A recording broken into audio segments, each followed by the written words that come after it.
primeiros profissionais estrangeiros que aderiram ao Programa Federal Mais Médicos já estão no Brasil participando do curso de formação.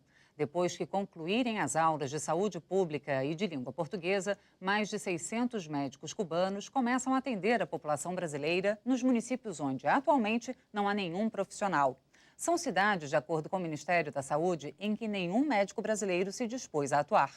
Aqui no Congresso, a medida provisória que criou o programa está gerando muita discussão. Além de diversas audiências públicas na comissão mista que discute o texto, o assunto também é tópico de uma comissão geral no plenário da Câmara dos Deputados. Para falar sobre isso, Palavra Aberta recebe hoje o deputado Jair Bolsonaro, do PP do Rio de Janeiro. Eu sou Fabiana Mello e este programa é uma produção conjunta da Rádio Câmara e da TV Câmara. Deputado, obrigada pela presença do senhor. Em primeiro lugar, eu gostaria de saber qual a sua opinião sobre o programa Mais Médicos. Primeiro, eu queria falar espanhol em 3 semanas também. Esse governo está fazendo milagre, realmente.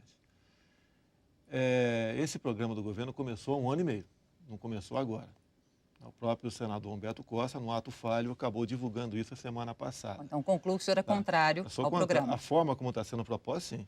Se tem um parlamento aqui para discutir essas questões, e não tudo por medida provisória. E vejo também o viés, claro, né, que é ideológico nessa questão. Se anunciou muito médicos estrangeiros e, na verdade, eram os cubanos que interessavam. Okay? Esse pessoal de fora vem numa condição para cá, o cubano, outra completamente diferente. O pessoal de qualquer outro país do mundo, ele vem para cá de acordo com a nossa legislação trabalhista, podendo, inclusive, trazer seus familiares. Quem é casado, tem filhos, sabe disso. Okay? Quão duro é você ficar longe da sua família. Já os cubanos, não. Os seus familiares ficam lá na ilha presídio, né? E serve como refém enquanto os seus familiares trabalham aqui, homens e mulheres. Então, o senhor questiona o fato de haver 2 formas de contratação de médicos estrangeiros no programa. O grande doente dessa história não é o povo brasileiro, é a ilha de Fidel Castro, ou Raul Castro, né? É a mesma coisa. Então, o recurso, basicamente, vai ser, a partir do ano que vem, 1 bilhão por ano canalizado diretamente para Cuba. E uma pequena parte desse dinheiro é que virá para esses médicos aqui. Inclusive a própria secretária ou ministra da Saúde lá da Ilha dos Castros, né, falou que eles continuam empregados e ganham seus salários. Só que ela não diz quanto é o salário deles lá. O salário lá equivale a $25, ou melhor, $27. E é a mesma coisa que vão continuar recebendo aqui. Inclusive a parte que fica lá, uma outra parte é retida numa conta poupança deles lá, que só, logicamente, será pago ao cubano, não sabemos quanto vai ser, né, ao médico, quando ele retornar para lá sem dar alteração aqui.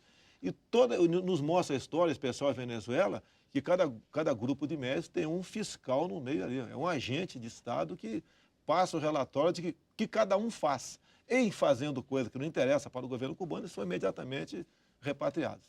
Agora, deputado, algumas pessoas têm comparado esse acordo de cooperação do governo brasileiro com o governo cubano para a contratação desses médicos com um contrato de terceirização, no qual o governo contrata o serviço de uma empresa e faz o pagamento direto para a empresa e a empresa repassa o salário para os funcionários.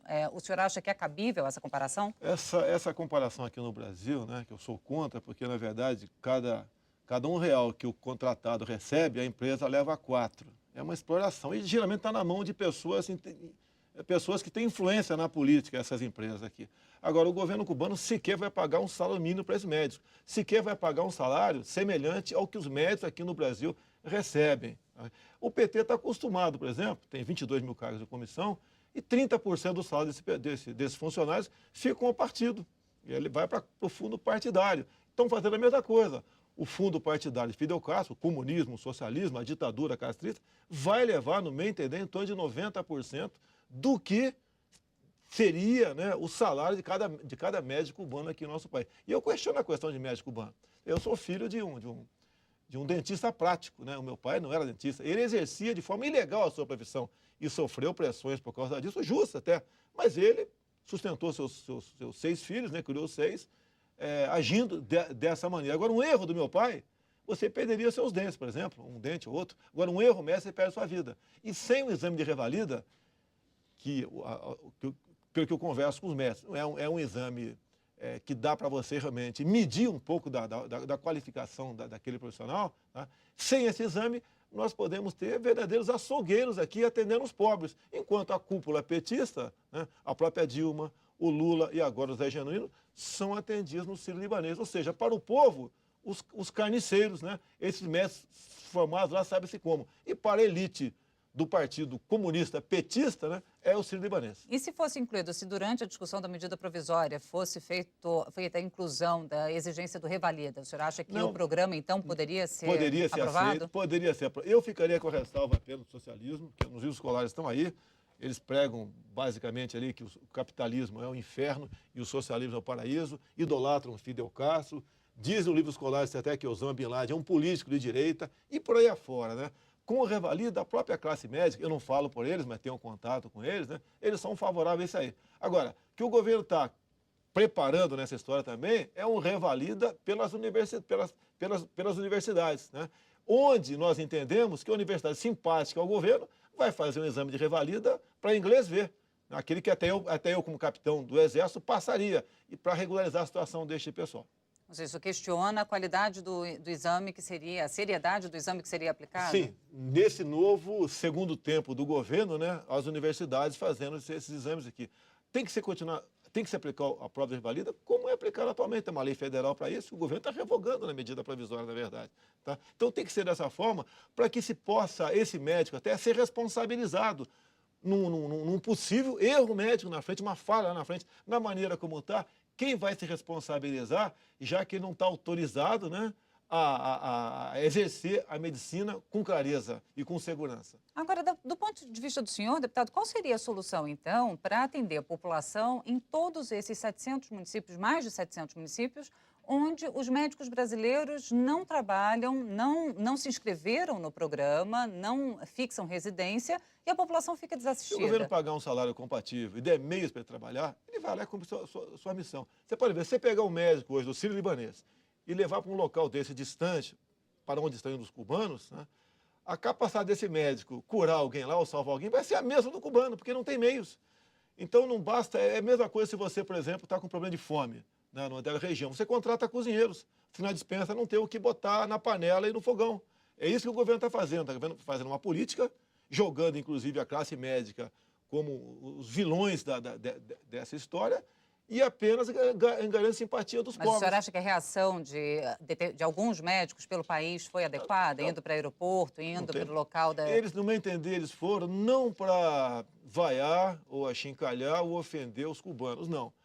Inclusive a Mas questão... foi o que fizeram, não, deputado? Não, eles foram vaiar, estão vaiando é o programa. No meu entender, eles estão vaiando é o programa. Até esse cara da jornalista que disse aí que parecia um cara de doméstica, tá certo? No meu entender... Ela aqui, a intenção dela não foi essa. Eu acho que eles têm cara, sim, infelizmente, de cortador de cana, que eles são. Eu te pergunto, eles em Cuba, esses 4 mil excedentes, vão chegar a 10 mil ano que vem, estavam, né, ou estão fazendo o quê lá em Cuba nesse momento?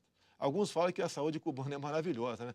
Que país pode ter uma saúde maravilhosa onde o seu povo, o salário deles equivale a $20. Ninguém tem saúde com isso. Onde você não tem, um jornalista como você, se quiser, fazer uma entrevista lá com o povo, você não tem liberdade para entrar em Cuba e fazer um trabalho jornalístico para ver como aquele pessoal vive.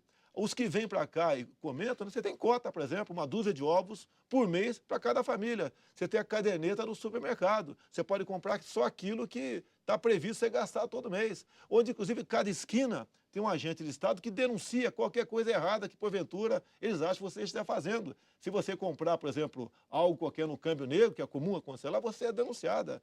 Onde, inclusive, não tem liberdade para nada. Onde a Eunice Sanches, uma blogueira, passou anos brigando para poder vir para cá. Que exemplo de democracia tem esse país?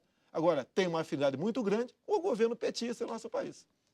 Deputado Jair Bolsonaro, muito obrigada pela presença do senhor aqui no Palavra Aberta. Nós vamos continuar acompanhando a discussão sobre... Eu espero estar equivocado, mas infelizmente não. Nós vamos, infelizmente, né, enfrentar um socialismo, não vai demorar para desgaste todos nós. Bom, obrigada, senhora. A gente vai continuar acompanhando a discussão sobre o programa Mais Médicos. E obrigada também a você que nos acompanhou pela Rádio Câmara ou pela TV Câmara. E até uma próxima oportunidade.